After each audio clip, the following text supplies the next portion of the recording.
My name is Tim Meyer. I'm a co-founder and head of research and development with Contact Computer Interfaces. And what we're trying to do is create a new interface that allows you to better interact with computers by using your hands and measuring the way that your hands move instead of just pressing a button. My name is Ben Margraf. I'm one of the founders and the CEO of Contact, and I'm a biomedical engineering student.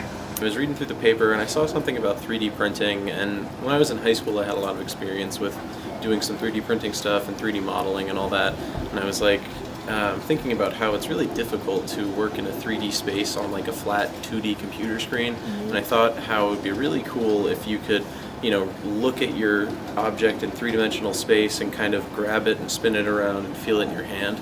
And so that was really the kernel of the idea, to make some sort of device that would allow you to feel and manipulate virtual objects.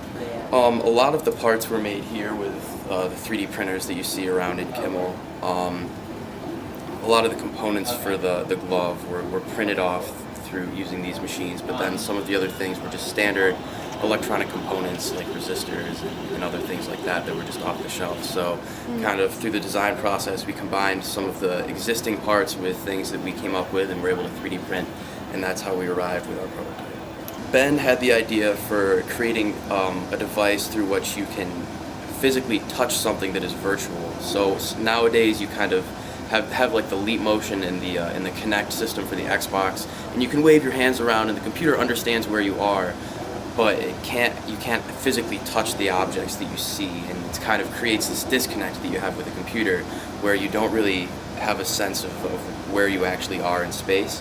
So we were seeking to solve that problem by making something that allows you to feel the object that you are virtually touching, and then from that we kind of created a motion capture system, and we've just progressed from there.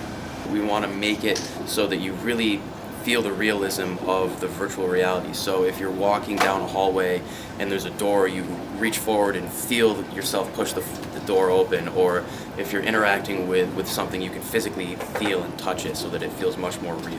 Having a glove that allows you to feel and manipulate virtual objects, you could help out in IED defusal for soldiers in Iraq and Afghanistan. You could really work toward robotic surgery and being able to control robotic hands within the human body to perform surgery, and anywhere that your hand can't physically be, but the dexterity of the human hand would be needed. So whether it be repairing satellites in space without having to have an astronaut outside of the safety of a space station, or repairing a deep-sea submarine without having to go into that environment because you wouldn't be able to survive.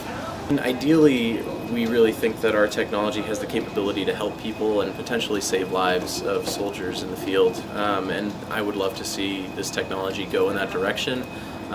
But just the ability to kind of change the way people communicate with computers, I think, is really what we're aiming for. Like, we'd like to replace the keyboard and mouse one day.